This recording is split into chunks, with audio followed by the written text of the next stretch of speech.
Bonjour à vous tous. Merci d'être ici ce matin. Ottawa est aménagé sur le territoire non cédé de la nation Haute-Algonquine-Anishinaabe. Les peuples de la nation Algonquine-Anishinaabe vivent sur ce territoire depuis des millénaires. Leur culture et leur présence ont nourri et continuent de nourrir cette terre.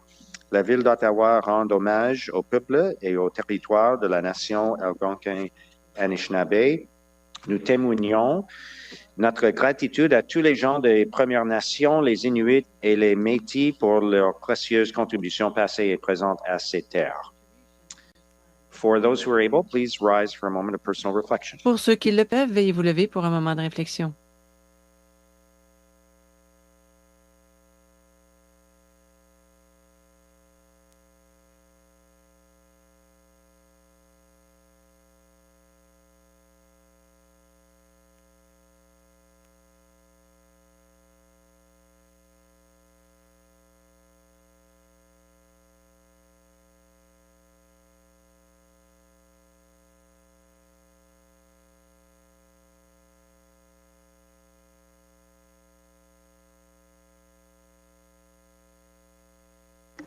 Thank you. Merci. Please remain standing for our national anthem. And Veuillez, s'il vous plaît, vous tenir debout pour l'hymne national. Nous allons céder la parole au conseiller Kelly.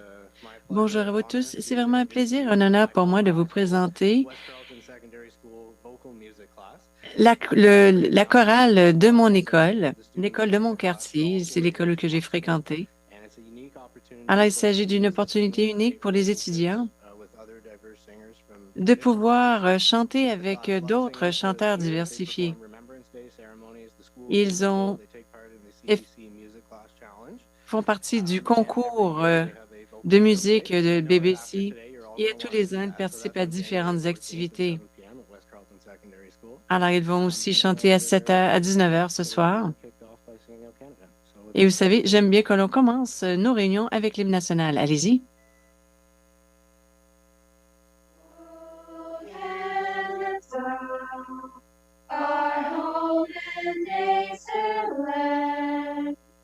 True patriot love in all what's common. Quatre voix s'éporter les pères, il s'est porté la croix. Ton histoire est une épopée des plus brillants exploits. God keep our land glorious and free. Oh, Canada, we stand on guard for thee. Oh, Canada, we stand on guard for thee.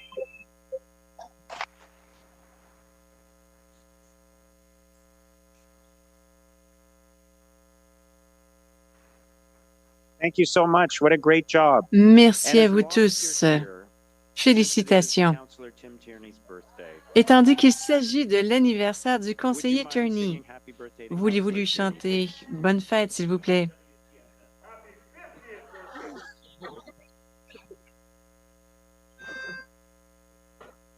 Happy birthday to you. Happy birthday to you. Happy birthday, Councillor Tierney. Happy birthday to you.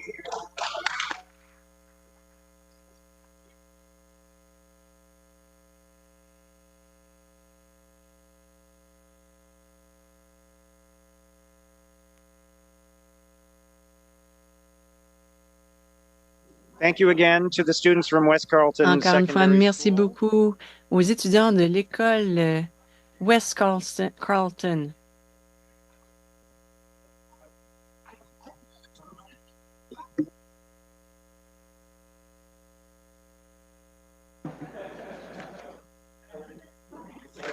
Thank you, Councillor Kelly, for bringing the Merci students beaucoup, here conseiller today. Kelly, d'avoir amené ces étudiants ici en salle. Alors, j'aimerais savoir, est-ce que vous étiez un chanteur à votre époque? And Councillor Non, Tierney, pas du happy tout. birthday. Bon, conseiller Turney, Bonne fête. It cost $2.95, so I gave them $3. You know what that means? Alors, j'ai donné une petite surprise au conseiller Turney, une petite gâterie. C'était 2,95, mais j'ai donné 3 $. Alors, j'aimerais qu'on en passe à l'appel nominal, s'il vous plaît. Unfortunately, I'm present for that one. Councillor Dudas. I'm here. Councillor Hill. Present. Councillor Curry. Here. Councillor Kelly. EC. Councillor Gower. Councillor Kavanaugh. Present. Councillor Johnson. Councillor Devine. Here. Councillor Bradley. Here. Councillor Tierney. Present. Councillor Plante. Happy birthday, Councillor Tierney. Councillor King. Here. Councillor Troster. Here. Councillor Leeper. Good morning. Councillor Brockington. Here. Councillor Menard. Here. Councillor Carr.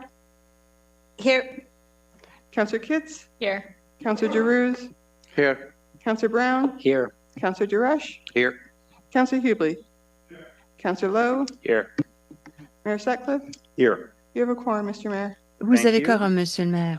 Confirmation of minutes from the Bon, meeting passons maintenant à l'adoption du procès-verbal du Conseil municipal du 2 octobre 2024. Y a-t-il des déclarations de conflit d'intérêts? I will note the communications on, Nous avons reçu des communications. motion to introduce reports. Councillor Passons maintenant aux motions portant sur la présentation de rapport. Thank you, Mr. Mayor. Merci, Monsieur le maire. Que le rapport numéro 17 du Comité de l'agriculture et des affaires rurales, le rapport conjoint numéro 3 du Comité de l'agriculture et des affaires rurales et du Comité de la planification et du logement, le rapport numéro 18 du Comité du patrimoine bâti, le rapport numéro 18 du Comité des finances et des services organisationnels, le rapport 35 du Comité de la planification et du logement et le rapport de la greffière intitulé Résumé des observations, en vertu de la loi d'aménagement du territoire à la réunion du 2 octobre 2024, soit reçu et examiné. D'autre part, que les règles de procédure soient suspendues pour qu'on puisse prendre connaissance du point supplémentaire traité à huis clos qui a été ajouté à la version définitive de l'ordre du jour et qui concerne la demande d'exemption à la politique de bilinguisme pour un membre de l'équipe de la haute direction. Merci, Monsieur le maire. Councillor Hubley, is that carried? Merci, conseiller Hublé. Est-ce adopté? Agriculture and Rural Affairs Committee, item 10.1 is the Alors, office of 10.1, two short plan amendment. c'est une modification au plan officiel. Adopté. 10.2 is the site 10.2, c'est la mise à jour du règlement sur les modifications d'emplacement. On y reviendra. 10.3, motion du conseiller Brown sur l'entente préalable. Adopté. Un instant. Sorry, 10.3. À 10.3. Adopté. You're holding 10.4. On revient à 10.4. Item 11.1 is the 11.1, c'est le processus application. de demande pour la modification du plan officiel afin d'élargir les limites urbaines et de villages. 12.1, c'est le comité du patrimoine bâti. C'est pour abroger le règlement sur la rue Cole. Adopté. 12.2, c'est la demande de construction 160 avenue Clémao. Adopté. 12.3, désignation du 178 rue Cambridge Nord. Adopté. 12.4, adoption du nouveau plan de district de conservation pour Byward et Basseville-Ouest. Adopté. Du comité des finances, 13.1, droit de la municipalité haute du centre environnemental de West Carleton, critères et processus. Adopté. 13.2, la ZAC Darius Sparks, modification des limites. Adopté. 13.3, mise à jour du PAC pour le logement abordable. Il y a un amendement technique. Est-ce qu'on peut le faire rapidement? Conseillère Kitts, si je ne me trompe, vous avez la modification en main? Oui, un instant, s'il vous plaît, Monsieur le maire. Attendu que la réunion du comité des finances du 1er octobre, le personnel a recommandé l'approbation de la version modifiée du PAC, attendu que la sélection de locataires du PAC doit être corrigée de manière à ce que seules les personnes sans lien de dépendance avec le propriétaire, les actionnaires ou les administrateurs puissent louer les unités abordables, attendu que le montant de la subvention de 8 000 par unité abordable peut s'appliquer à toute unité louée à 80 ou moins du loyer moyen du marché plutôt qu'aux unités situant entre 71 et 80 Qu'il soit résolu de réviser comme suit les deux points du PAC, notamment la dernière phrase de la section 3.4.6, soit supprimée et remplacée par et en outre que les logements abordables ou non au public ne doivent pas être loués aux propriétaires, aux actionnaires, aux administrateurs du propriétaire. Toute personne qui loue les logements doit être indépendante du propriétaire, de ses actionnaires, de ses administrateurs. Et que la dernière ligne du tableau 1 de la section 3.4 soit supprimée et remplacée par 80 aux mains et 8 000 à droite. Merci, conseillère Kitt. Est-ce adopté? Tel que modifié adopté. 14.1, bâtir Ottawa, règlement des municipaux modifié du comité de la planification, adopté. Puis le 14.2, le rapport annuel 2023 de bâtir Ottawa, reçu. Ordre du jour pour approbation en bloc, adopté. Revenons à 10.2, qu'il s'agit de la mise à jour du règlement des modifications. Conseiller Ménard. On en a parlé en 2023. Il y a eu des discussions au sein des résidents de la ville d'Ottawa. J'aimerais que l'on parle de certaines des préoccupations qui ont été soulevées. On parlait surtout de la coupe à blanc d'arbres. Tout le monde est bien préoccupé par l'environnement. Voici ce que j'observe. Nous sommes en train de réduire une limite de 2 km à 1 km autour des limites urbaines, alors qu'il faudrait plutôt imposer davantage de protection environnementale. C'est une préoccupation pour moi. Ça semble très peu car c'est 1 km, mais lorsqu'on fait tout le tour de la limite, c'est beaucoup d'hectares. Autrement dit, si jamais nous procédons de l'avant et que c'est plus facile de faire la coupe à blanc. Enfin, on a vu l'exemple des terres Tewin. Ils ont fait la coupe à blanc. À cette époque, le personnel nous avait mentionné qu'ils veulent recevoir au moins un courriel ou un coup de téléphone afin d'approuver la coupe à blanc, avant même tout type de coupe à blanc. Avec le terrain Tewin, c'est un exemple négatif et on sait qu'on peut quand même aller de l'avant avec de la coupe à blanc.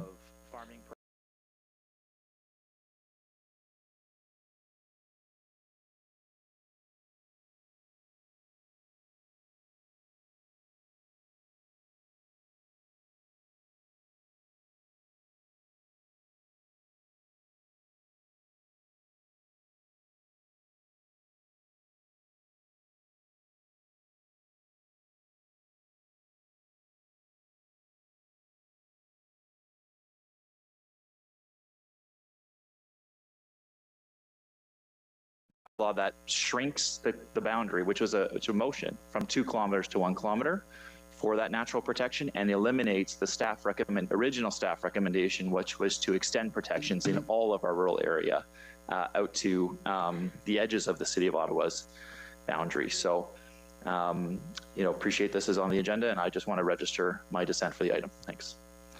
Thank you, Councillor Menard. Councillor Brown. Thank you very much, Mr. Mayor, and I appreciate the comments of my colleague. What I would say, Mr. Mayor, is the vast majority of the land that we're speaking about now is already owned by a developer. Now it is still farmed by likely the farmer who is farming the property up until the point it was sold. But the story on these lands has already been written and the book cover closed. The question that we should be asking ourselves is, how quickly would you like the trees to be cleared?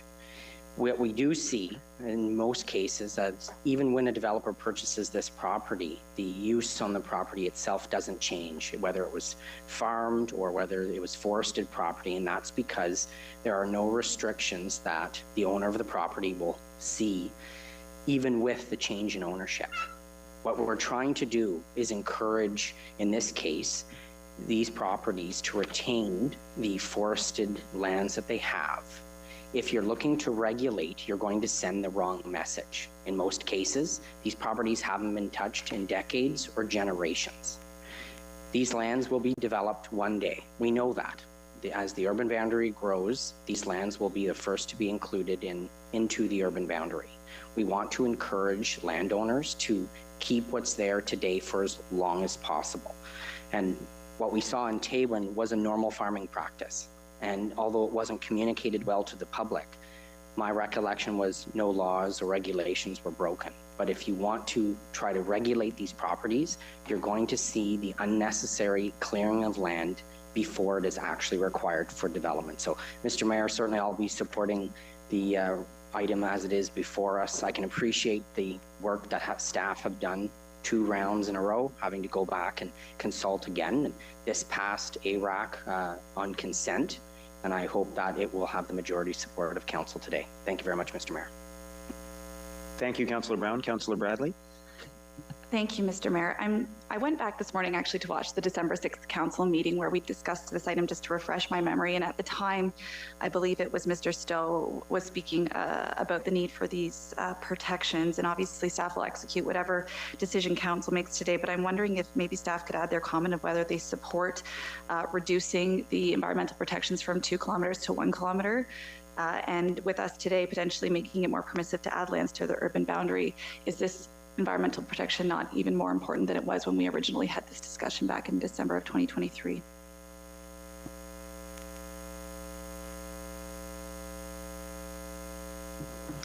Mr. Mayor, the report today is to implement the decisions of council. There are environmental impacts and there are other protections that are in place, to preserve the natural features of the lands, in particular where they are protected by conservation authorities. Thank you, Ms. Stewart. I appreciate that staff will execute the will of council. My question was more, staff had originally proposed 2 kilometers. Are they supportive of reducing environmental protections in this manner?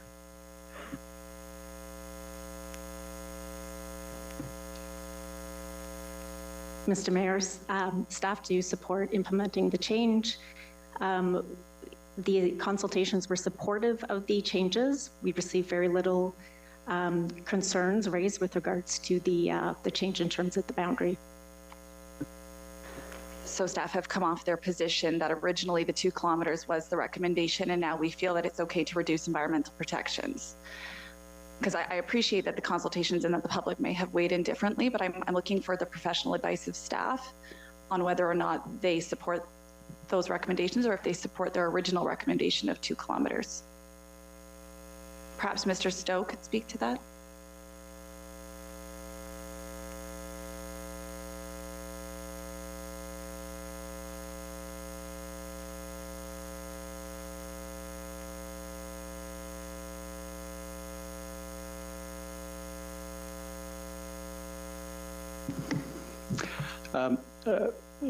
Mr. Mayor, the recommendations brought forward today, as already been discussed, implement the motions that were passed by Council on December 6th.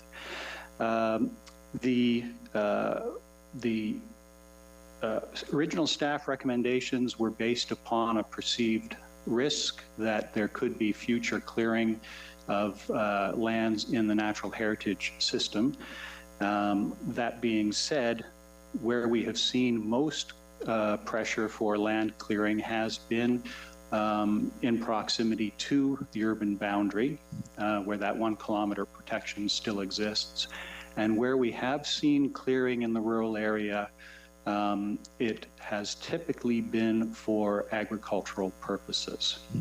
And so we are comfortable moving forward with the motion that was passed by Council on December 6th. Okay, thank you. Okay, thank you. Yeas and nays, Mayor. Okay, recorded vote, please. Thank you.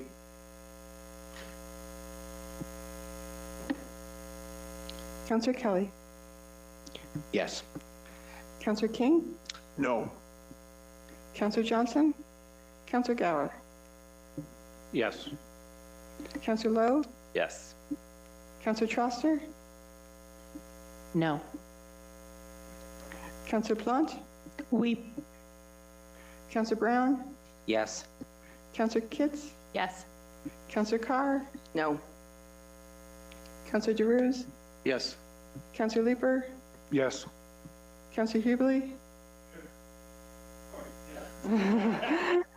Councillor Brockington. Yes. Councillor Dudas.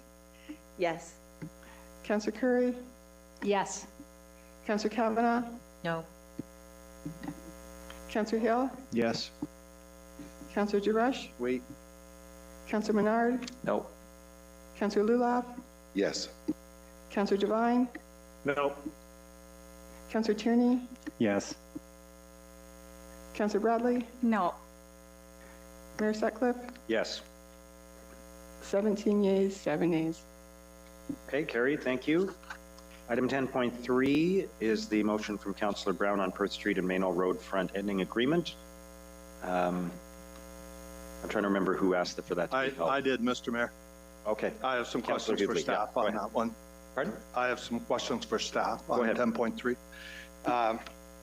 First off, for a little background for those around the table, this was, in my view, a terrible thing to do to a first-term councillor. It was a roundabout that was supposed to go into a new development in my colleague Councillor Brown's area.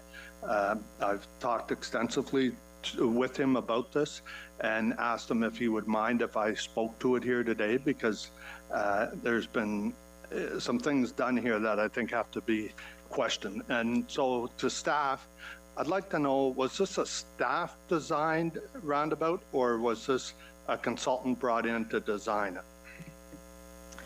Mr. Mayor, this was a front-ending agreement, and the design was prepared by the developer's consultant, but staff do have a role in reviewing the design.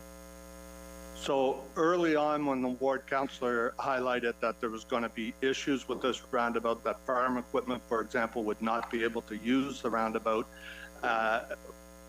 what was done with that? Was that taken to staff, or was it dealt with through a consultant?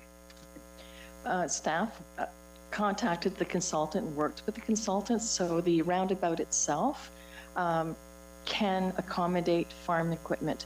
It is just the one leg heading from the east that had a curb put in, so the straight section of the leg. So unfortunately that wasn't looked at in more detail, and it's through that leg, the straighter section of the design, that was a little bit too tight for farm equipment. So staff did try to work on it, and I have spoken with staff that there's a greater need to look at the entire context of the project rather than focusing on just the roundabout itself. Because when you say it was a little bit, the benefit or detriment of a roundabout is if you can't use a little bit of it, you can't use any of it. So there was serious concerns with the design here. It was not workable for the community that it was going into. So my concern here is, yes, you're going back, you're talking to staff, you're asking them to fix the problem. Those additional costs, are they being borne by the taxpayer, or is the builder covering all the additional costs because of that mistake? For the correction of this one leg, which should have been designed correctly in the first place, that there's not a lot of throwaway because the project isn't finished. The contractor is still on site, so that the additional costs will be part of the cost of the project, part of the front-ending agreement, which is what this motion is about. Was there not a significant delay to the opening of the project, the usability of the project for the residents of the ward as well as the new community? I thought there was a significant delay caused by this.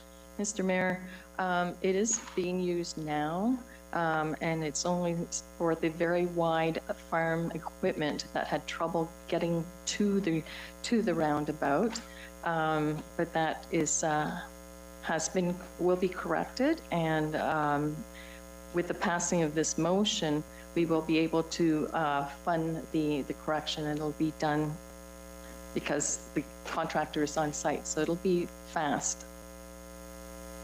I think, Ms. Chee, I'm going to go back to Councilor Menard's comments in the previous item. We've got to do what we can to help those that are farming the land and growing our food and providing food for us and others. And so I don't want to minimize the fact that farm equipment's having trouble to use this roundabout when it's their only way to get around the area. And, you know, we knew this ahead of time. So I'm very surprised at what's happening here. It's different. I've had, I think, 7 or 8 roundabouts built in my area. We never had any issues like this at all. There was a lot of communication between the crews that were designing and building this with my office. I'm just curious as to why the same courtesy wasn't extended to my colleague, and that when he was raising concerns that things weren't being done about this. Mr. Mayor, as I understand it, there was a lot of conversation with the councillor and staff trying to capture everything in the design. There was an oversight for the one leg of the straight part of the roundabout approaching the roundabout. The roundabout itself has been designed with the proper apron and everything for farm equipment and large trucks to make it through. So this was an oversight, and it's a big lesson and won't happen again. Okay, Mr. Mayor, my concern here is with tax dollars being spent here and delays that it's hard to put a value on it that were caused. I understand my colleague's now going to speak to this. I'm just going to ask the city manager that she take a moment afterwards and take a look at this project and see if she comes to the same conclusions that there should have been more effort put into the design up front so that it would be done properly. Thank you. Thank you, Councillor Hubley. Councillor Curry. Thank you, Mr. Mayor. I just want to take this opportunity to make a comment about some of the things I heard at the Rural Summit meetings that took place. And I'll give you an example of another thing that happened. I'm sure Councillor Kelly knows this better than I do, but I was just told this by a resident that not the same, but a similar thing happened at the four corners of Kinburn, I was told, where there were curbs put up at those four corners that then prevented farm equipment from making a turn without the equipment having to go up and over this curb and creating problems for the driver. So, not to pile on, it's just to say that this has happened before, right? And the concept of that rural summit is to hear from rural residents to say, what are the issues that we are not understanding? So my understanding was that situation with the curb in Kinburn was quite a few years ago, and yet now we have this situation happening for Councillor Brown's ward. So my actual question is, from the Rural Summit, I understand that some of the recommendations that come out of it might not come out for a couple of years, but would there be the possibility that some of these early challenges and recommendations come earlier than whenever the final recommendations for the Rural Summit are coming out? And maybe it's because I don't quite understand the timing, but I keep hearing that from the Rural Summit, some of what we'll get out of that won't actually come forward for a year or more, or 2 years. Am I wrong in that? Because I'd like to see some of early recommendations come out as soon as they are required, which may mean a change to the way we do things in rural Ottawa.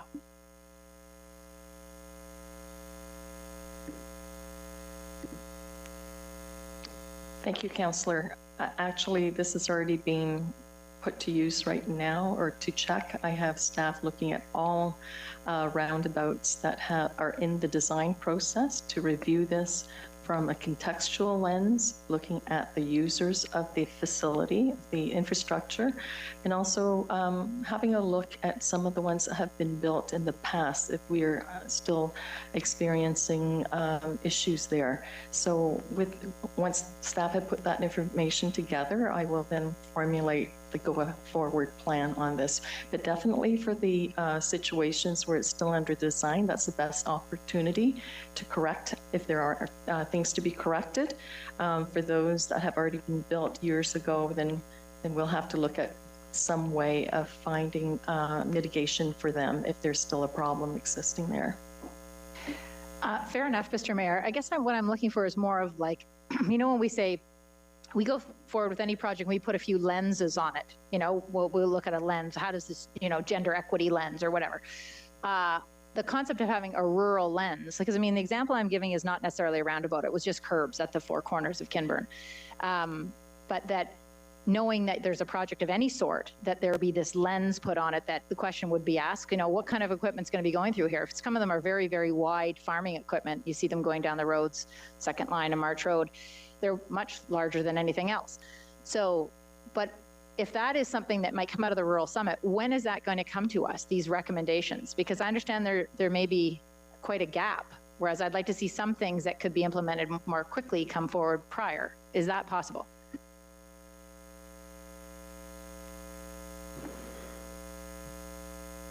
I don't know who the question's directed to, but who's in charge of the Rural Summit report? You know, is there somebody that's actually going to be writing the report that comes out of the Rural Summit, a particular staff member? I just don't know that.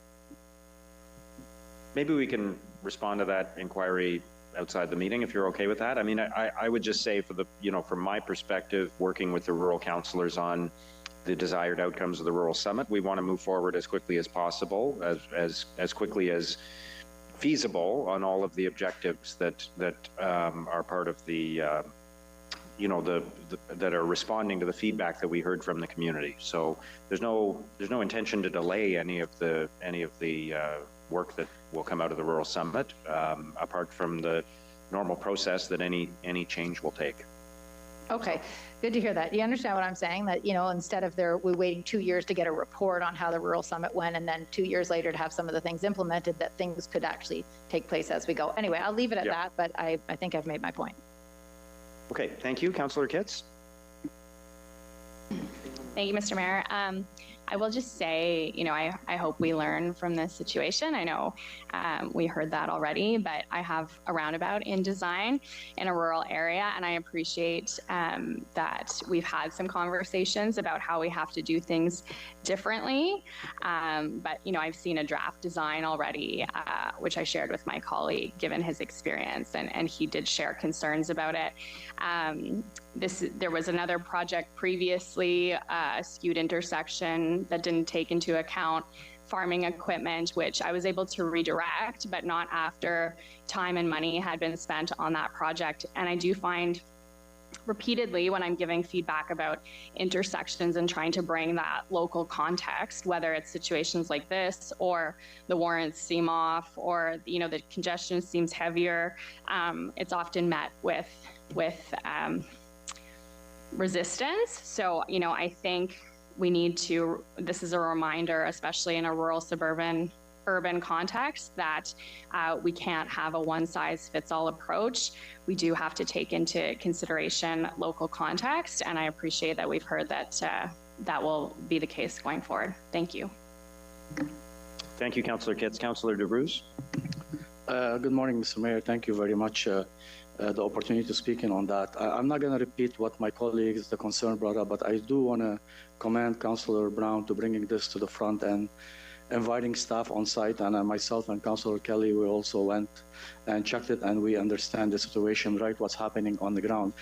But I have a suggestion while we're looking and discussing this, and this is not to criticize anyone, maybe we should look at Guelph, Ontario, on some other area where rural agriculture a municipality does that. Like there is one roundabout in Guelph right in front of tractor dealership.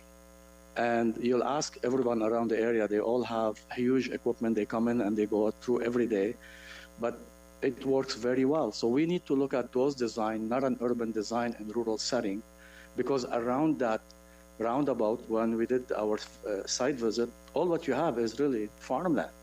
And then those easy transition on the curb, we need to be a little bit, give them more attention. And that's what some of those rural roundabout and rural curbside that they are desired.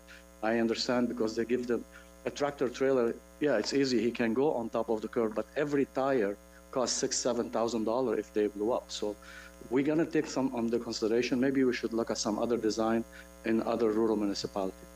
Thank you, Mr. Mayor.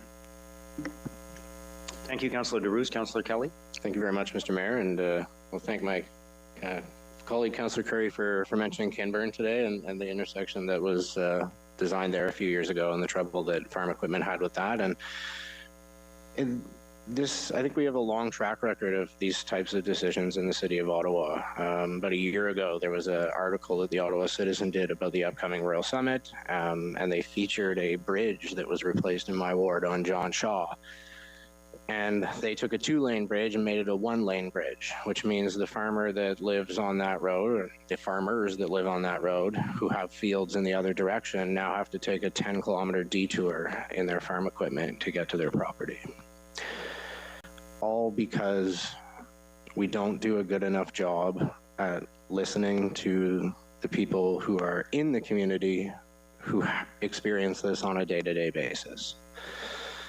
So I'm happy to hear that the reaction from staff, and I'm happy with the conversations that we're having, but I'm not confident that we're going to learn from this, because this keeps happening over and over again. So it is discouraging. You know, I did join Councillor DeRuse and Councillor Brown that morning, and it was obvious that even after we showed them the issues, that it wasn't taken as seriously as we would have liked it, I don't think. There were suggestions that the farm equipment could just drive over the curb or whatever. It was discouraging. So, you know, most of the 24 of us who are elected are accountable to the public. We hear from the public every single day. That is our job. And so I sometimes struggle with the fact that these decisions are made contrary to the feedback that we provide to staff.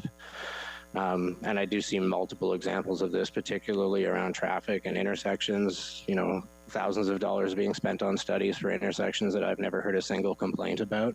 So I would like the consultation that is undertaken with councillors to be taken more seriously. And I also wonder about accountability for the decisions that are made that has wasted millions of dollars likely and made a lot of people mad. So my question is, what's being done in terms of accountability for these decisions? Like, if there were city staff involved in making these decisions, were there consequences for those decisions?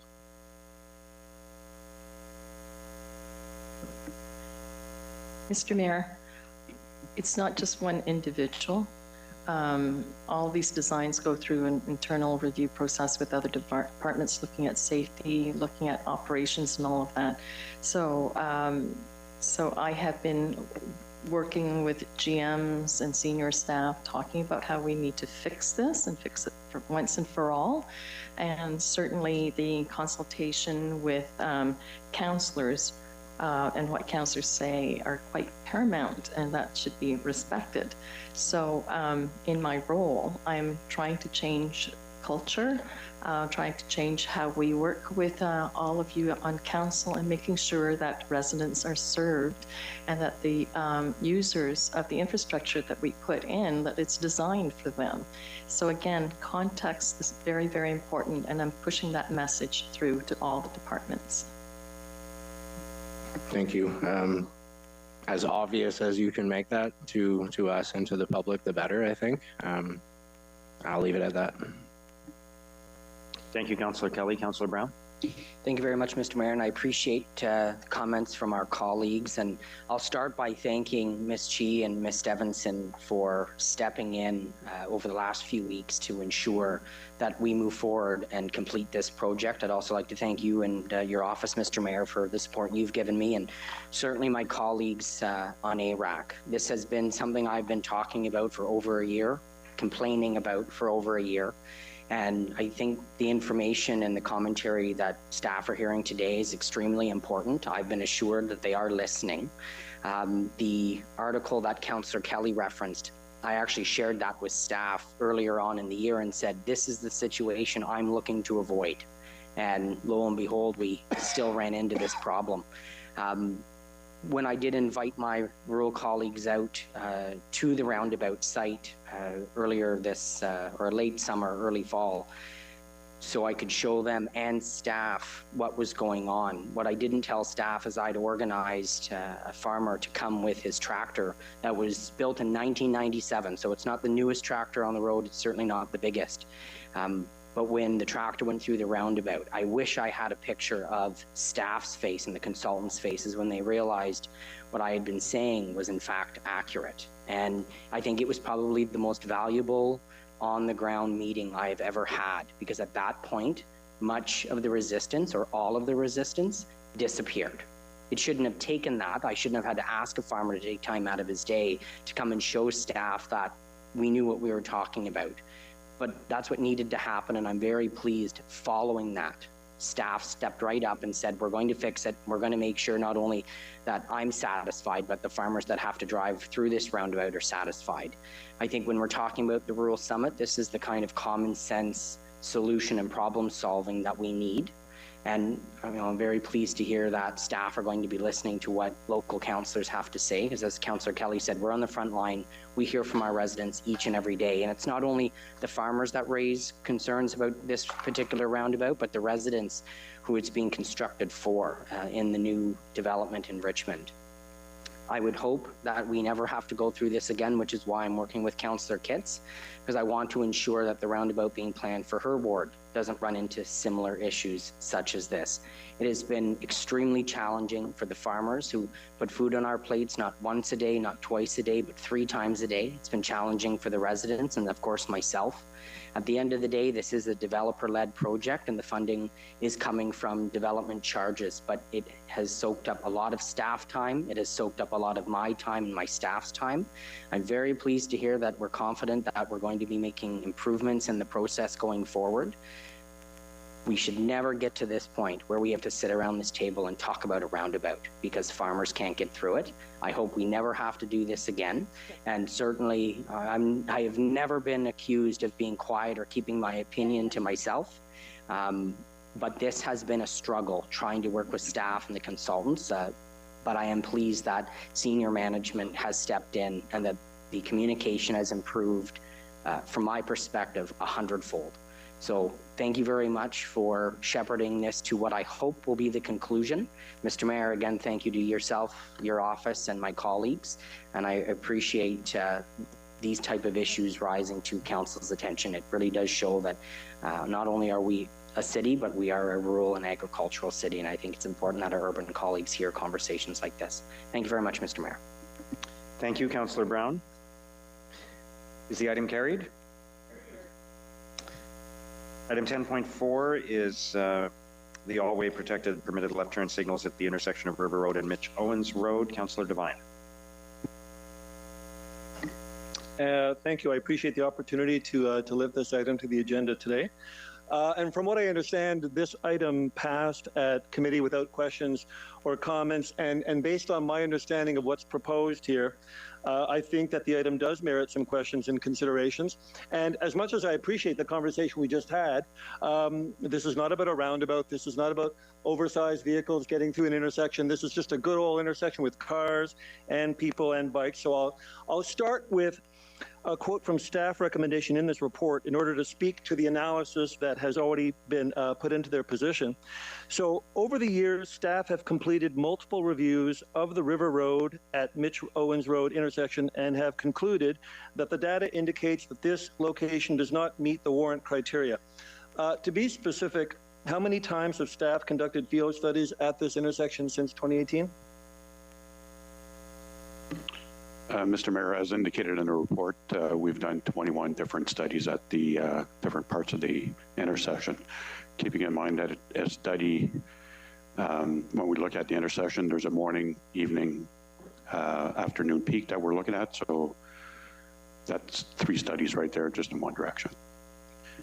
The council's report references that a high volume of traffic at this intersection leads to potentially dangerous left-hand turns and that this condition causes safety concerns for pedestrians and oncoming traffic. Did staff identify any history of safety issues at this intersection? Mr. Mayor, when we look at the intersection, and we've looked at it on a number of occasions, we have not identified any safety concerns at this location. Even if there was a safety concern at this intersection, is this the right kind of tool for addressing this kind of potential safety matter? Mr. Mayor, when we look, what we apply here are basically warrants, and the warrants are based on MTO's Ontario Traffic Manual that we use as a guide to determine when different turn restrictions are permitted.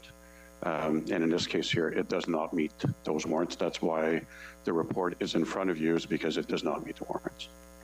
So my understanding of this kind of intersection control is that it helps manage traffic flow when there's an existing state of high congestion. And one of the measures used to determine whether an intersection meets the warrant is the percentage of left-turning vehicles that can make their way through the intersection in a single green light cycle.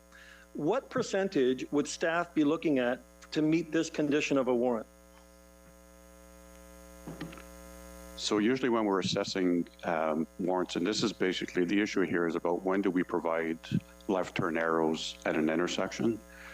Typically, we would start to provide a protected or permissible protected left turn arrows when we're seeing that more than 50% of the cars are not able to get through on one signal, which is not the case at this location.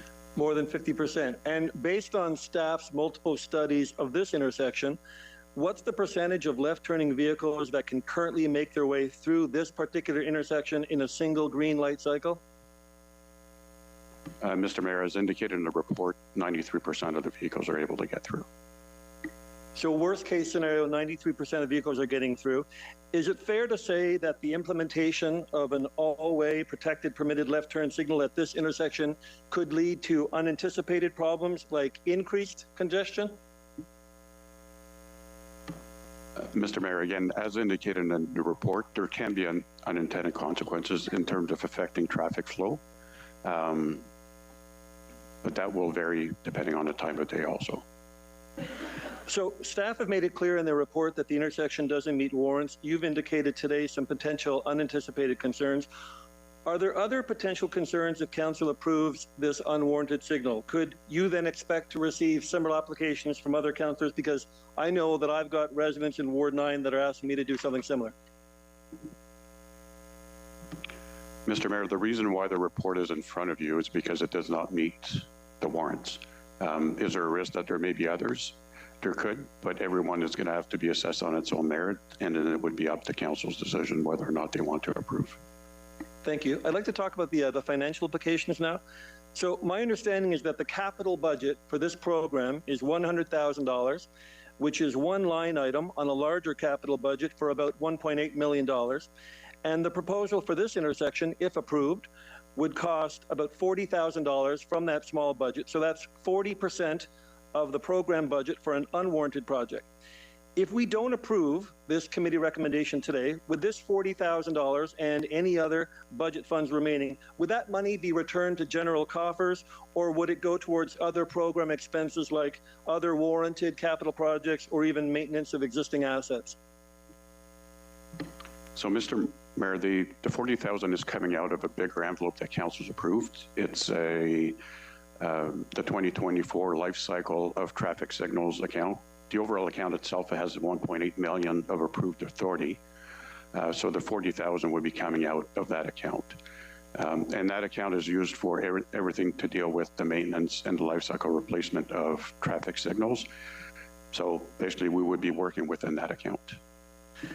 And so if we don't approve this committee recommendation today, would that $40,000 or any other funds from that budget, would you be using that money for other capital projects or, let's say, maintenance of existing assets?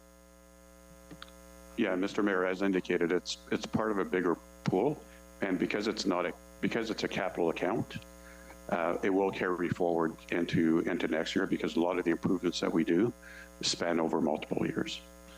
And just to follow that a bit more, if council were to approve this unwarranted signal, could that possibly mean that you'd have to defer scheduled maintenance to next year instead of this year? Could it mean that it might impact other priorities by having to reassign staff? Mr. Mayor, potentially because we're dealing with a $1.8 million account that spends multiple years. So at the end of the day, we tend to use all of the money from that account, but I don't think that there's anything of significance right now that would raise a concern from a funding perspective. Again, the main issue here, why it's in front of council, is not about the dollars. It's more around the fact that it's not warranted. Thank you. And just a last question. Would you say that you have a sufficient backlog of asset maintenance that you can spend this money on already? Mr. Mayor, we have 1,200 signalized intersections. So the reason why we have that account is to be able to maintain all of those signalized intersections. So there's a lot of work to be done. Thank you, Chair. Thank you, Councillor Devine. Councillor Luloff. Thank you very much, Mr. Mayor. And I appreciate that my colleague is bringing this up and asking these questions. You know, this is one of the reasons why we're having a rural summit.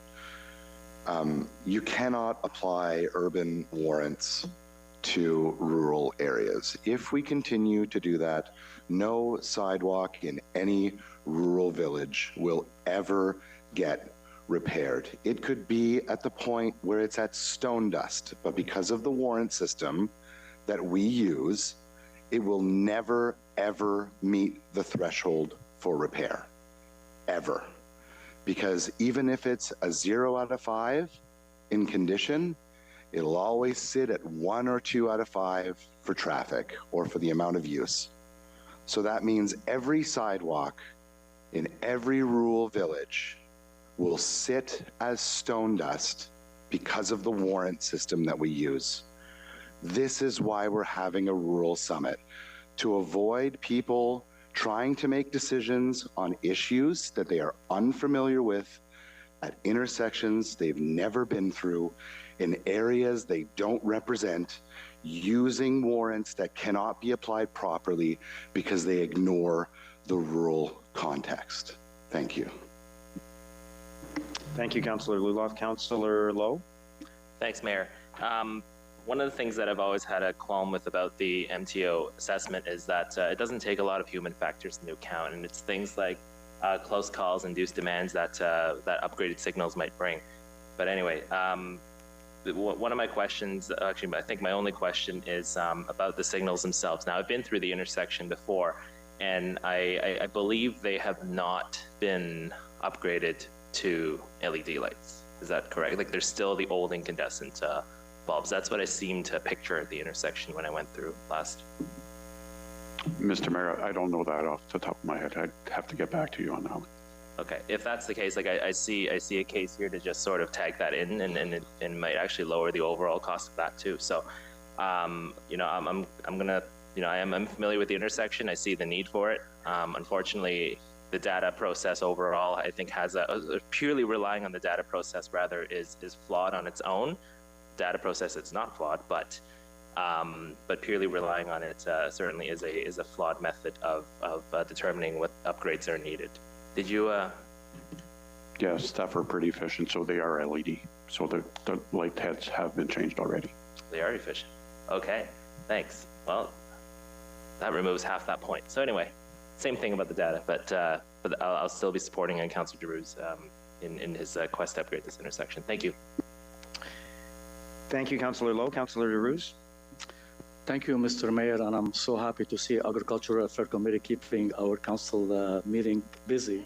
All the items has been lifted. Maybe we should switch ERAC to council, but that was just a joke. But what staff doesn't know and what Warren doesn't show you, it is those traffic in either direction on Mitch Owens or River Road, and the risk are left turning vehicle trying to find those gaps during the light cycle. You cannot count those.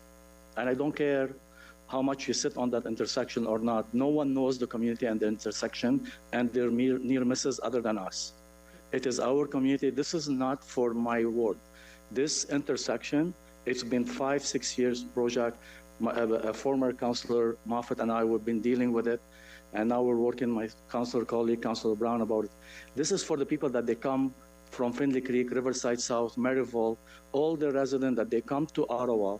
They come to rural area from Ottawa to attend bazaar or hockey game or whatever the case it is.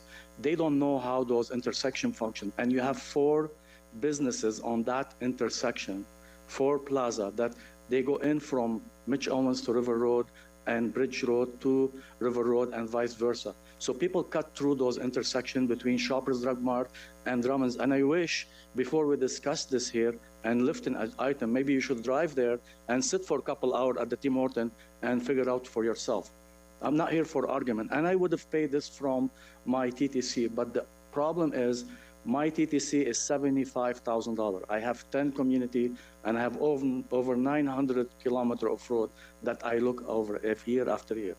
I already owe money from my TTC for next year because I don't have enough money to put traffic calming measure. So I'm hoping council look at this, not because of Osgood Ward or River Road or Mitch Owens. You need to look at it from a perspective of the safety of the resident of the city of Ottawa. They drive those intersections every day. Thank you, Mr. Mayor. Thank you, Councillor Giroux. Councillor Lieber. Thank you, Mayor. Considerable sympathy for what Councillor Drews is going through. Do you know what the throughput rate is during peak?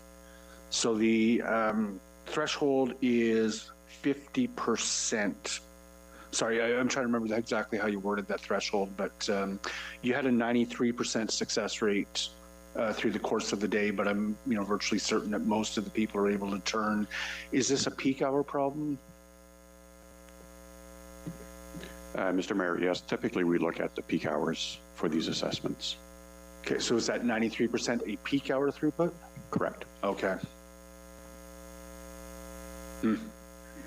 Is there a potential, like I'm also cognizant that intersections are never a zero-sum game.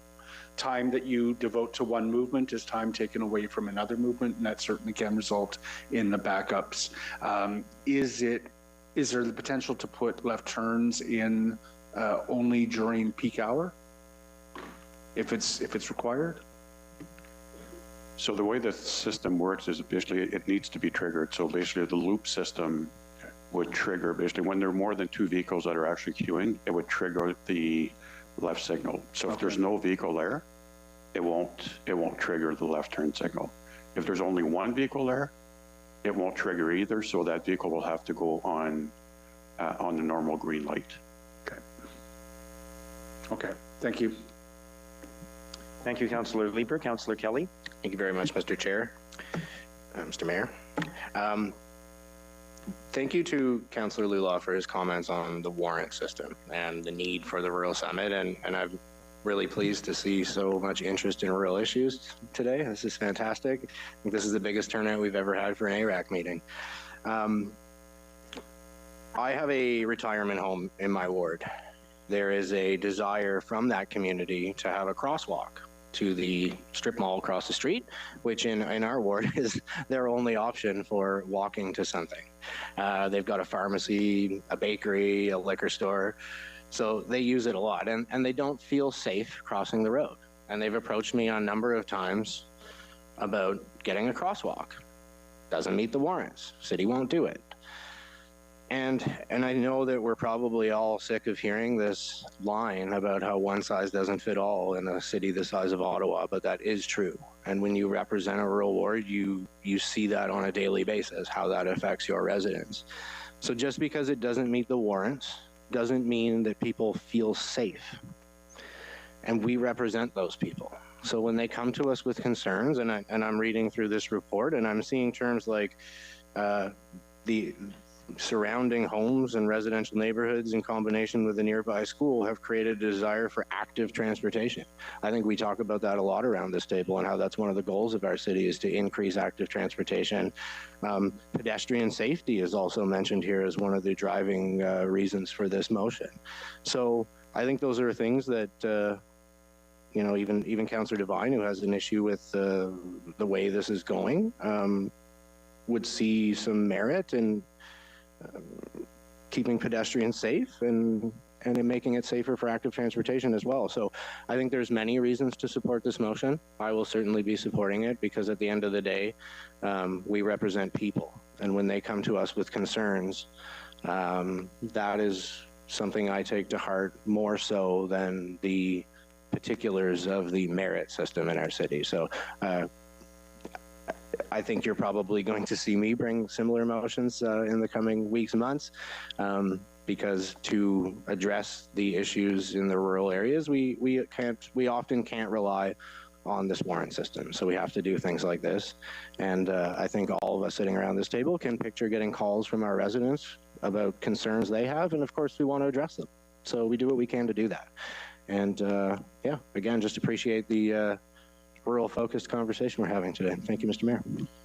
Thank you, Councillor Kelly. Councillor Menard. Thanks very much, Mayor. The rural area is a huge part of Ottawa, the majority of the land in Ottawa, so it always is important that we have discussions about that area. And in the city I grew up in, I love the rural area. I've been through this intersection many times, and something that we obviously as city councillors have to consider the entire city. The first thing I wanted to say, though, is to congratulate Phil Landry on his incredible amount of years at the City of Ottawa, all the work that he's done here.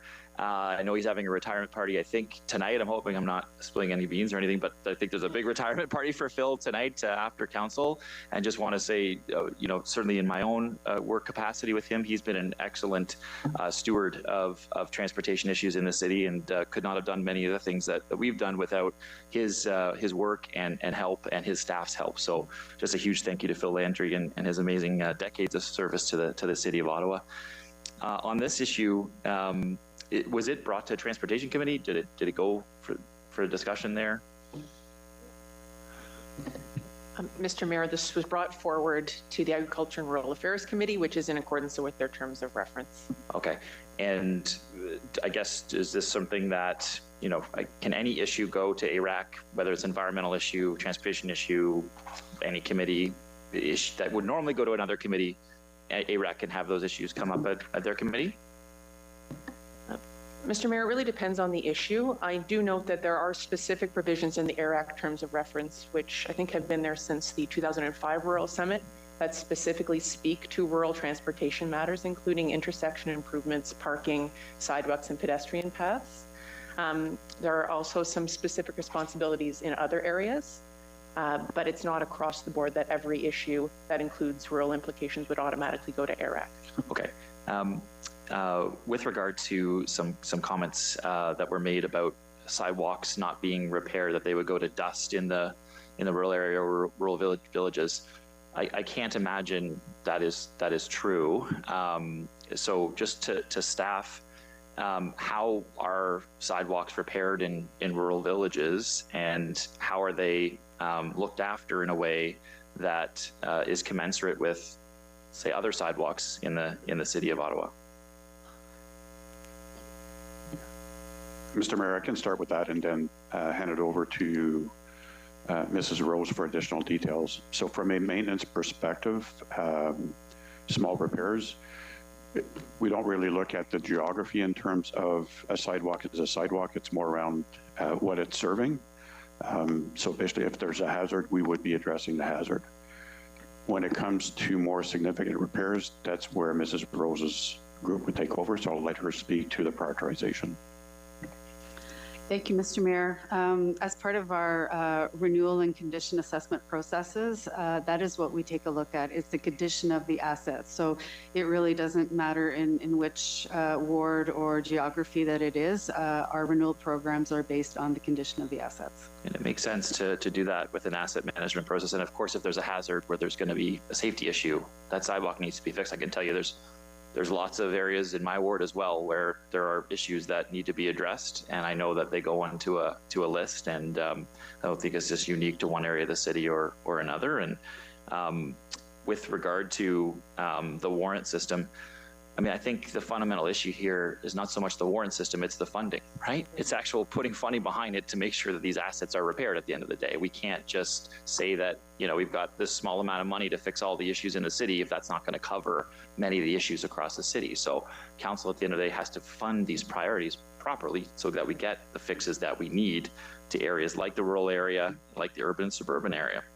I did want to just, on this issue, there are things brought to Transportation Committee on a pretty regular basis for things like always stop signs that haven't met warrants, crosswalks that haven't met warrants, crossing guards. If they might meet warrants, but there's not funding for them, we might get those through to say, no, this is a safety issue. So it's been primarily about safety when it comes to that. So just, I guess, how I'll be voting on this is this has been passed at ARAC, we're at council today, and so to staff's view, is this going to increase safety of this intersection, and would it cost other intersections? If it is going to increase safety of this intersection, would it be costly for other intersections where safety could be increased? And this will be the determining factor of how I vote on this. So I guess the first question is, will this increase safety at this particular intersection? Mr. Mayor, our opinion is that no, it won't, because this intersection is also fairly remote from other intersections. There's not a cascading effect that we would anticipate. Okay, well, thank you for that honest answer. And then is this funding that could potentially be spent on other intersections where safety would be increased? Mr. Mayor, as I indicated, this funding is coming from our overall capital account for traffic signals of 1.8. So I can't say that there's anything that's critical right now that would not get done. Anything that's critical will get done. Because basically some of these projects, like I said, take multiple years to be able to get through, so that we use up this account over multiple years. Okay, so this, I guess, would be jumping the queue in this case pretty clearly. And like I support individual councillors bringing things for their wards. That's got to be paramount. But when it jumps the queue and there's other areas that are in need, that's where, you know, we get into a situation where we could all just jump the queue on things and we wouldn't repair the asset based on an asset management plan where there's issues that are most in need. So I appreciate it, Mayor. Thank you. Thank you, Councillor Menard. Councillor Curry. Thank you, Mr. Mayor. Many people have made many good points here. I guess I would just highlight that, you know, what Councillor Deroux is doing here is exactly what he has the right to do, right? And often staff will say, hey, I'm sorry, whatever the problem was didn't meet the warrants, but you could bring a motion to council and ask. Because the reality is, as I think Councillor Deroux said this, that staff, and when they go out and do these traffic studies, they don't count near misses. They don't. That's not a part of the warrant. And we have the exact same thing on March Road, hence why I brought that speed reduction. And staff would have answered the same way. No, I don't think it'll increase safety. First of all, nobody has a crystal ball on that. And second of all, the community came out in droves to various community association meetings in my case and told me, Kathy, we see this every day. The store owner said, we see this every day. People almost getting hit, almost getting hurt. And so that's not measured. It's the how many actually are, what actually happened. And so that's the problem you have. When you have your community coming out and telling you this is a very unsafe situation, I think as a councillor, you have to bring that to their attention, to staff's attention.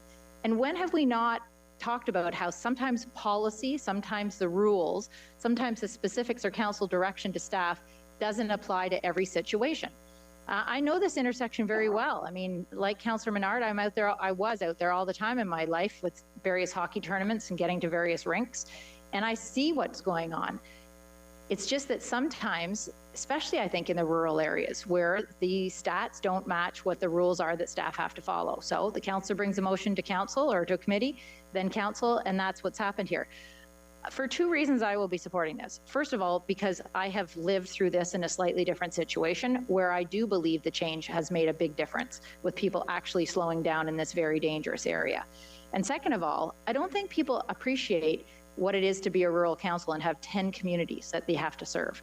It's so different for the rest of us who just have like a little geography and everybody's all packed in there together. It's very different when you have 10 very distinct, unique communities like Councillor Deroux, and I don't think we know what that feels like, a lot of us. So I support the councillor from the area almost always, and I think that if ARAC supported it as well, then I'll be supporting it today. Thank you, Councillor Curry. Councillor Brockington. Thank you, Mayor. I will note that I've seen many councillor-led motions come through committee and council in my 10 years, and I don't think we've ever rejected one. We all have the right to do so, as Councillor Curry said. We listen intently. I am looking to make sure there's community support for the matter, but it goes through the proper process, and historically, we as a council have approved these. I don't understand how a dedicated left turn lane is not more safe than a non-dedicated left turn lane, where you have to negotiate traffic, where drivers of all ages have to judge distance and speed of oncoming traffic and have to make their left turn, which to me is more dangerous and more risky than a dedicated left turn lane. At roads like River Road, that intersect, in this case with Mitch Owens and Bridge, there should be a dedicated left turn lane. You've got a gas station, 2 drugstores, Tim Hortons, you've got activity that compound the situation. So I'm scratching my head on this. You know, these types of issues with traffic services are a major fight. I go through an election, I have pages and pages of notes. I hear from literally thousands of people who bring safety issues to my attention. And I don't go to staff with frivolous matters. I go to staff with safety issues. I need to remove 15 meters of parking because there are blind spots, there are sight lines compromised. What's staff's response? No, we don't support this. I come to staff with speed reduction requests. in school zones or near parks, in residential communities. No, we don't support this. I asked for gateway signage to be at 30K, not 40K. Nope, staff don't support this. The fight is continuous. It takes all the oxygen out of the room. It takes way too much time in my office to fight staff continuously on these matters. We need an overall strategy here in this city. It's unbelievable how much time is spent on safety issues, which I then have to write staff reports and go through committee, which in itself takes so much time to get accomplished and passed. So I've listened to it. Yes, the fact that it doesn't meet warrants, we have to use some benchmarks in this city, but when those warrants aren't met, it's up to the discretion of the local councillor to bring forward a councillor's report and make their case. In this case, I do think left turn signals are safer than non-left turn signals, and I will be supporting this motion. Thank you, Councillor Brockington. Councillor Kitts. Thank you, Mr. Mayor. I will comment on the intersection, but first, I just wanted to clarify something. When we were talking, rural infrastructure is a big topic of conversation today, so I'm happy to get into it. When we were talking about sidewalks, so I understand that the condition of the asset is evaluated, but is the impact to failure not part of the equation? George.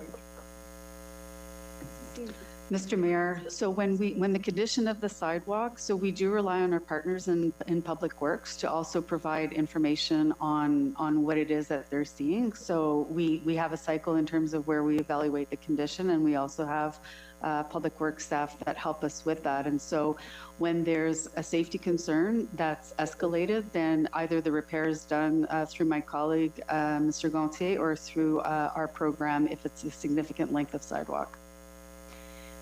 Because the way it was explained to me was that the condition is evaluated with a score, but the impact to failure is also evaluated. So impact to failure would be close to a hospital, close to a school, in a high pedestrian activity area. So by design, rural sidewalks will never score high on that portion of the equation. So when they get put into the list citywide, they are always going to be at the bottom. And the reason that Councillor Luloff and I are so passionate about this is I had a sidewalk in Cumberland Village that was scoring 5 on 5 in terms of failure condition, but because it was in a rural village, I was essentially told it was never going to get repaired. It was never going to score high enough. We were able to get that done through a federal grant, believe it or not, for active transportation. But this is part of the frustration, I think, from rural councillors that you're hearing when it's not a cookie cutter solution. It's not a one size fits all. So that's what you're hearing today. But on the intersection, I think there is some deference that needs to be given to the ward councillor. I've made it known I don't love when we have councillor reports to lower speed limits or add unwarranted stop signs, but those come regularly through Transportation Committee. And I think in those instances, we do, give consideration that the ward councillor is bringing a perspective from their community. And as Councillor Brockington said, they come forward all the time. So I'm not sure why this one is being treated so differently. Thank you. Thank you, Councillor Kitts. And I'll just remind everybody that I understand why people are sort of broadening this into a bigger debate about warrants and sidewalks and other things, but let's try to keep the discussion on the actual topic, which is whether to proceed with the amendments to this particular intersection or not. Councillor Truster. Thank you so much, Mayor. I'm inclined to support the councillor on this one because I have never been through this intersection, I'll fully admit, so I know not of which I speak. But I also, and I represent, as Councillor Curry was referring to, I represent the physically smallest ward in the city, just 6 kilometers square, but also the most densely packed. And I have a couple of really dangerous intersections that qualify to be replaced, and I'm waiting in the queue. And I think part of the problem here is, to me, it makes no sense to have priority projects in urban, rural, and suburban wards all in the same very, very long line.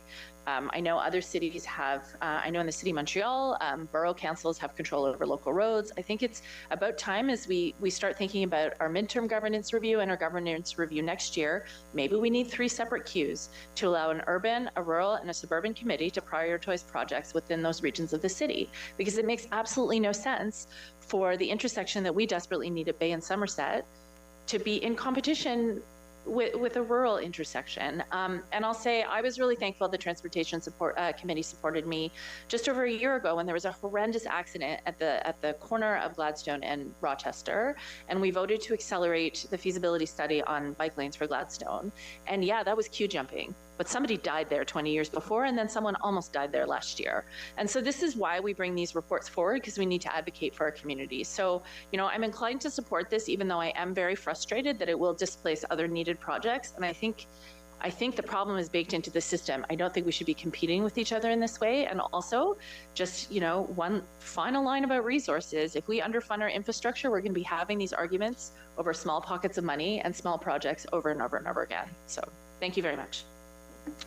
Thank you, Councillor Troster. Councillor Tierney, weren't you hoping to spend your birthday with an hour-long discussion about a left turn arrow? Oh, great. Thank you, Mr. Mayor. First of all, I've been listening to the discussion quite closely, and over several years, chairing transportation, I think we all recognize we never want to step on what the provincial warrant process is that's dictated to us by, again, the province. But it doesn't always suit everything. And it used to be the Wild West before, for the history machine, and I know Sean and some of the others around the table might remember, some councillors abused the process. They would come in on a regular basis with, 10 all-way intersection changes, or they'd want a light here or something there. It was always very frustrating to staff because that takes a lot of time and effort, and it really goes against things. I do feel sometimes that councillors do have an opportunity to step up, as Riley mentions, and if they can really present the case, we have that opportunity. I remember former Councillor Deans and I always fighting. I know Elaine is going to wince when I say this. There's 2 intersections, one in mine and one in Councillor Bradley's area, where we never met the test because we were outer urban. We fell into this trap. Even if we were to meet the warrants that were always off by 2 or 3%, the large amount of funding required for the intersections would never take place. So I really do like some of the comments I'm hearing around the table from Councillor Troster, from many other people. And I've always evaluated case by case. I was checking with Elaine. I think almost every single ward has benefited from us working collectively together, not having those divides, finding, okay, you need this, you need that, one-offs, where we think we actually know the situation that's occurring. Just because it simply doesn't meet the provincial test doesn't necessarily mean it's wrong. So, I think we got a good system now, but it does eat up a lot of our time. I think there's opportunities in the future to change some of it. Instead of it being 3 sections, maybe it's 4, because outer urban, I know Lane and Councillor Devine and myself and Councillor Bradley, and Councillor Kavanagh, we all sit in this zone where it's different for every area. So maybe there is something that could be done at the provincial level that's brought back here, maybe through AMO. There's lots of opportunities. But again, I'm just going to finalize, Mr. Mayor, we're having another discussion that's taking place at the same time, where the province feels they know best what municipalities should be doing. And if we feel that that's the case, and you're voting to uphold the provincial warrant process, I would hate to see what your vote's going to be when it comes to them dictating what kind of infrastructure, cycling or otherwise, that's in this city. It's kind of contradictory. I think municipalities have a good opportunity to be able to say, yes, we know what should happen in our jurisdiction, but the reality is we are corporations of the province of Ontario, and they do set the rules. Anyway, thank you very much, Mr. Mayor. We'll be supporting Councillor Giroux's motion today. Thank you. Councillor Bradley. Thank you very much, Mr. Mayor. This has been an interesting conversation, and I do think everyone has made really valid points on both sides of the argument. What's interesting to me, though, I think it was Councillor Kelly that mentioned that the warrants don't apply to the rural context. And I'm wondering, do staff agree that there would be benefit? I know it's regulated by the province, but that there would be a benefit for the warrants to be updated and different in a rural context than an urban context? Mr. Mayor, there already are situations where we do apply different warrants because it's all about the context of where they're located. And I'll point to one example is where when we determine an intersection meeting warrants to have signalized intersections, we actually have different criteria in the rural than we do in the urban or suburban area. So it's all about the context. In this case here, I don't believe that there is a different warrant because really what we're trying to do is basically determine is there enough time for vehicles to be able to get through the intersection within one cycle. So whether that's in an urban or rural area, it's really the same basis. But where it's appropriate to have a different warrant, we do apply a different warrant. So we already have different warrants for different types of projects with a rural context applied. Correct. Okay, I'm really torn on this one because we do, as many colleagues have mentioned, see, and my predecessor has brought them forward, requests for all-way stops, reducing speeds, et cetera, and typically I would defer to the local councillor. I am a bit concerned that usually the dollar amount assigned to those types of unwarranted projects is low and doesn't have impacts on potential other projects, whereas this one is a bit higher and it is potentially deferring other works, although you haven't specified anything in particular, so that's, I guess, a positive. So I'll just wait to hear the last point before I make a decision on how I'll vote on this one. Thank you. Thank you, Councillor Bradley. Councillor Hughley. Thank you, Mr. Mayor. I have a couple of questions on this. I'd like Mr. Gonche to clarify something that was said earlier in question. Are you saying that a dedicated left turn lane is not safer than an undedicated turn single?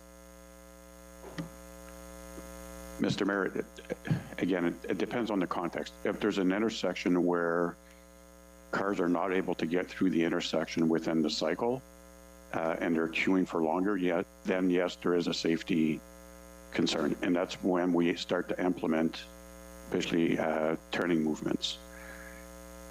My comment was related to this intersection. This intersection, we're not seeing that level of queuing. We're not seeing the level of vehicles that are stuck basically trying to turn through the intersection or after having to wait through multiple light signals to get through. We're not seeing it in this location. Is there value to protected left turns? Absolutely. And that's why we do implement it. We just implement them where basically it's not just about the warrants, but where we're seeing basically people are not able to get through the intersection safely. Thank you for clarifying that. The way it was out there before, it left me anyway with the impression that you were saying there was no difference. So I appreciate you clarifying that for us. The other question is, in response to Councillor Bradley, you mentioned that there is different levels of warrants for urban, suburban, and rural. Is that correct? In certain cases? Correct, Mr. Mayor. It's in certain cases, and the example that I was using was to determine basically if an intersection actually meets the warrants for signalized intersections, that we do have different criteria in the rural from urban, suburban. We apply it where there's a context where it makes sense. What I was also indicating is in terms of the left turning movement, we don't really apply a different warrant because basically it's the same thing that we're trying to manage. I'm having trouble hearing you. There's a conversation going on, so maybe we can wait for it.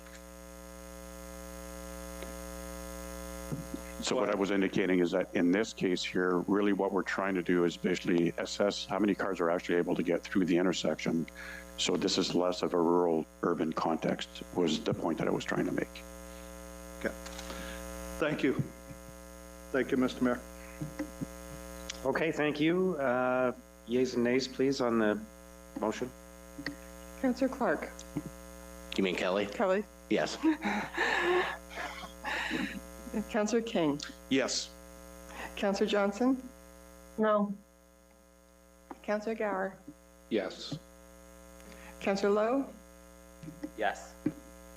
Councillor Troster, Yes. Councillor Plante, No. Councillor Brown, Yes. Councillor Kitts, Yes. Councillor Carr,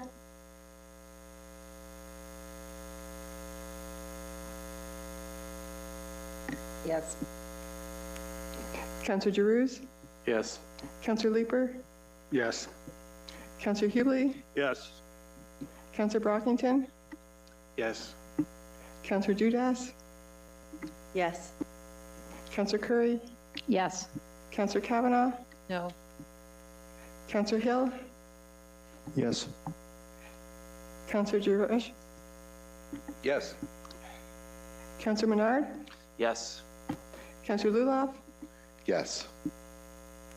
Councillor Devine, No. Councillor Tierney, Yes. Councillor Bradley, Yes. Mayor Sutcliffe, Yes. 21 yeas, 4 nays. Okay, thank you. Item 11.1 is the new urban and village boundary expansion official plan application process. Councillor Leeper. Thank you, Mayor. I asked that this be held just for one quick question. We are proposing two different ways to have lands included in the urban boundary. One is to participate in a comprehensive review that will get underway in 2025. But the other is, certainly landowners are able to make applications on a one-off basis.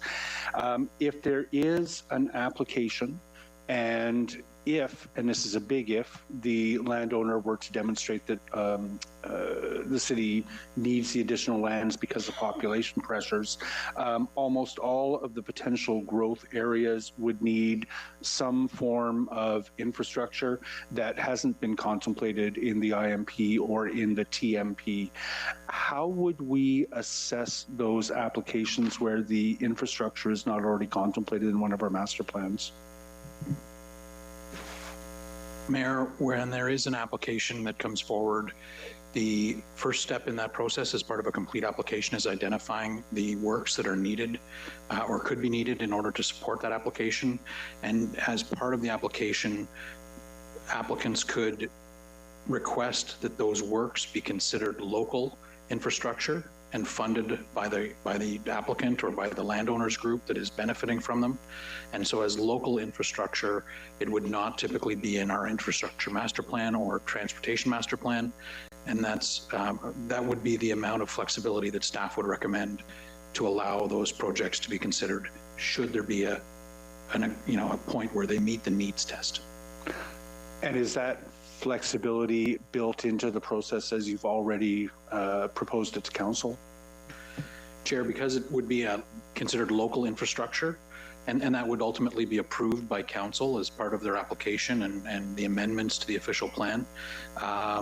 That is something that we're contemplating through the terms of reference for the various studies that are being required. So it is sort of being built in, and it would be in accordance with the plan and the report that's before you. Okay, so there's no action that council would need to take today to adopt that approach? No, Mayor. Okay. Mayor, thank you. Thank you, Councillor Leeper. Councillor Menard. Thanks very much, Mayor, and thank you to staff for your work on this. Unfortunately, had to do the work based on provincial PPS statement changing and guidelines changing. I guess my first question is just similar to Councillor Leeper's. Does staff have a sense of what life cycle costs are compared to the initial DC funded infrastructure costs? DCs only pay for initial capital costs, and that doesn't include anything deemed a benefit to existing, nor does it include the cost of overbuilding infrastructure for future growth, nor does it include life cycle costs such as maintenance, operations, or renewal of that infrastructure down the road. So I guess the question is, are we expecting taxpayers to pay significantly more over time for this new land that might be added than whatever the initial DC costs are for expansionary infrastructure?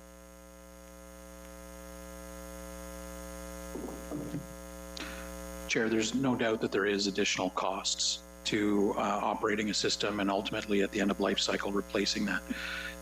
At the same time, the other side of that equation is there's additional tax revenues and rate fees that are paid throughout the life cycle, and as part of the whole, it gets difficult to specify on an individual application basis what those ultimate costs will be.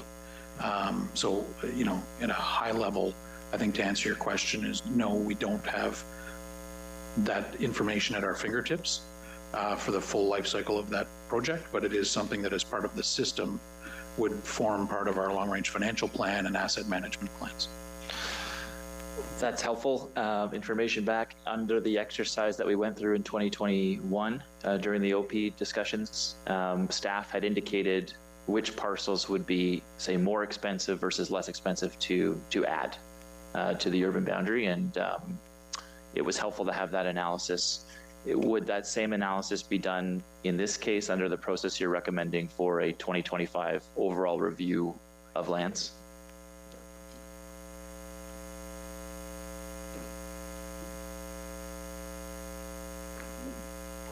No. This one. So, Mr. Mayor, just to provide some clarity on the new official plan process and the costs that the councillors identified, staff did not identify costs per parcel, per hectare. Through the exercise, it was more of a subjective high cost qualification for Category 2 lands that were not added to the urban area. So costs are extremely difficult to estimate.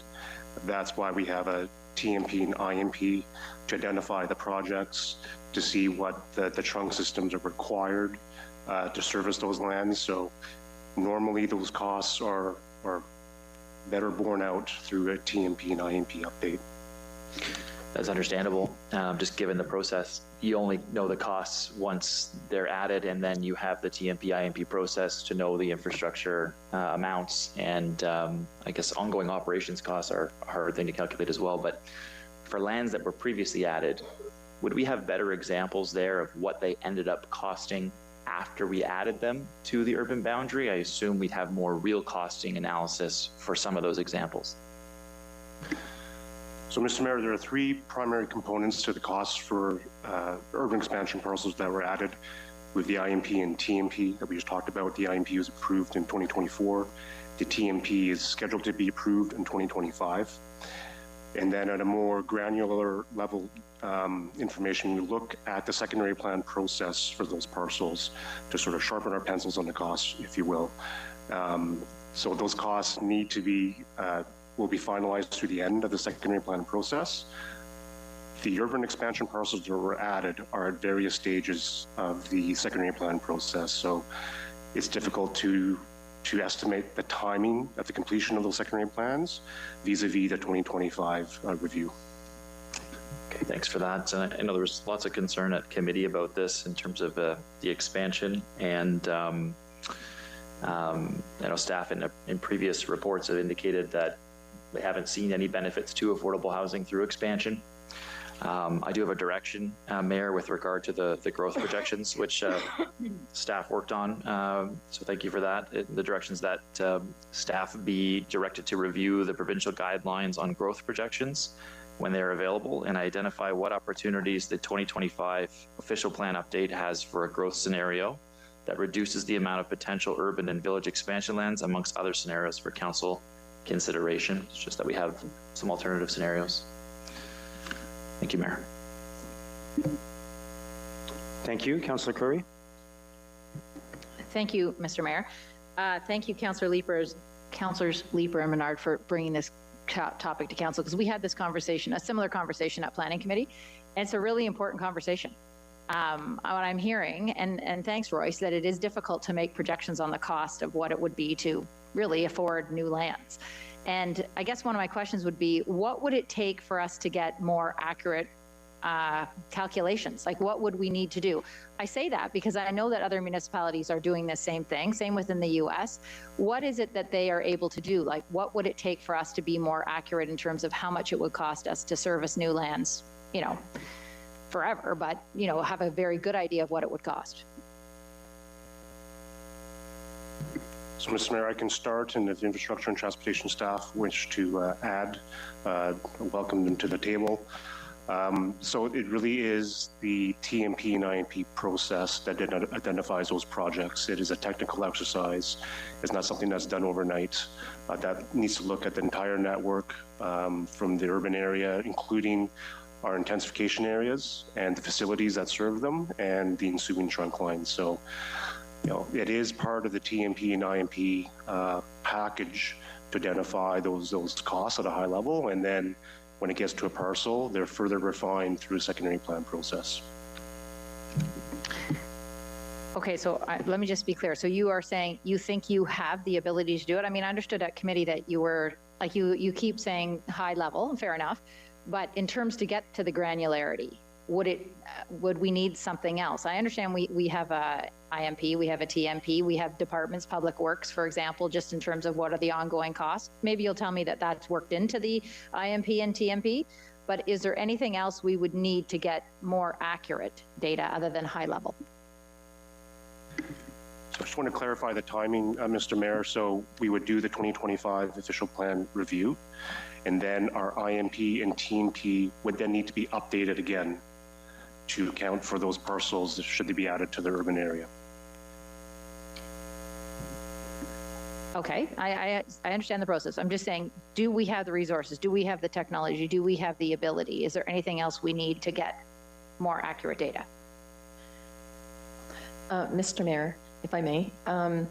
So when it comes to the urban expansion options, then the numbers are relative and they're comparative rather than precise. The precision in estimating follows through the master planning exercises and secondary planning exercises, and then you'll see them show up in an annual budgeting process. So that's how it's done. We don't spend a lot of time getting into the granular when we're looking at different parcels around the city, because it's too much effort and doesn't result in any additional meaningful information for us to make a decision on parcels. Okay, so Mr. Mayor, thank you for that. I think it is a lot of effort, but I think that's why we are often in the situation we're in all municipalities, where we add more lands, we have more housing, and we can't pay for what we have as needs already, the sidewalks, the roads, the rest of it. If we had been doing that granularity from the very start, we wouldn't be in the situation we're in right now, where councillors are constantly complaining about the quality of their roads and sidewalks and everything else. So this is an historical problem, and I can appreciate it's a lot of work, but it's really important work because it just creates a problem for municipalities that is never ending. We can never afford the cities that we have and the needs and the services and everything else. And I'm not just talking about roads, I'm talking about police services, fire, ambulance, community and social services, the costs. When you add more housing, you add more people, they have more needs. There's more, issues for police and fire and everyone else. So this is what I think has been a historical problem, and I don't think we ever really get at it when we decide to add more lands in. The second question I have, Mr. Mayor, that we also talked about at Planning and Housing Committee was, what are the actual tools we have as councillors to see developers build where they've already gotten a planning approval to build? Like the comment at Planning and Housing was where we've made these approvals and builders just sit on those lands and never build anything. What are the actual tools that we have to, or could look at, to have builders develop where we know we'd like them to increase intensification and density, and they're not?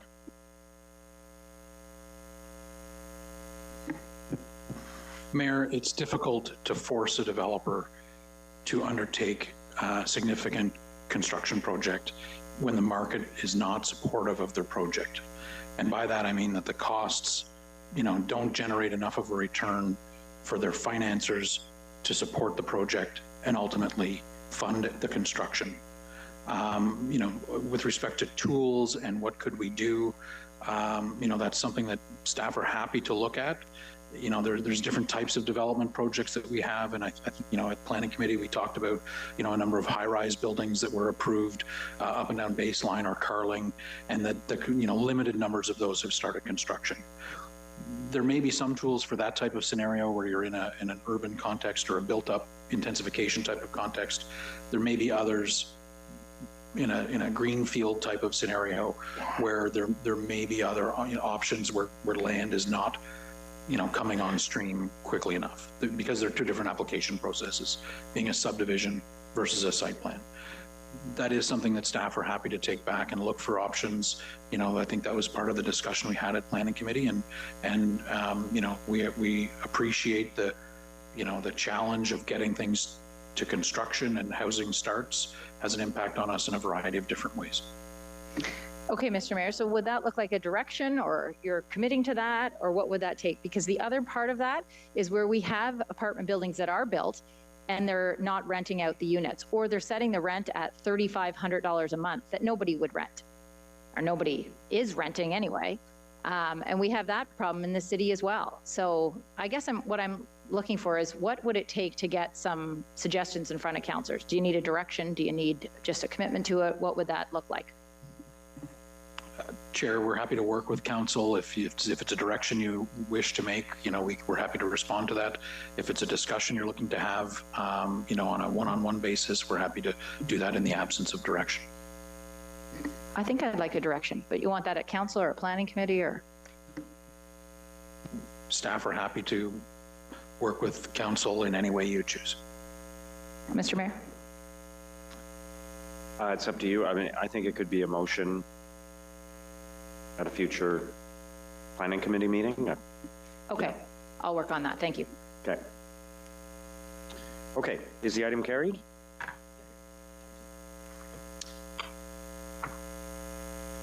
All right, moving to in-camera items. I will ask Councillor Johnson to please introduce the motion to move in camera.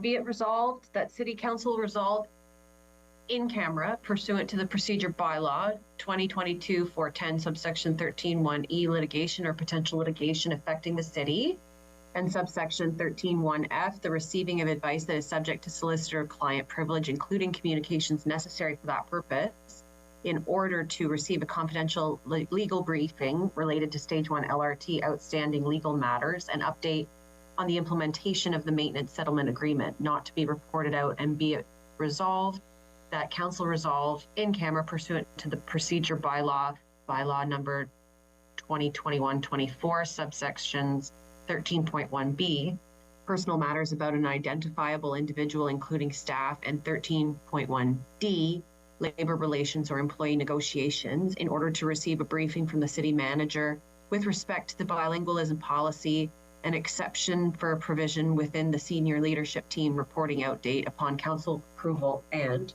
be it further resolved that the consideration by council of any motions or recommendations regarding the in-camera matters described in this motion be in open session.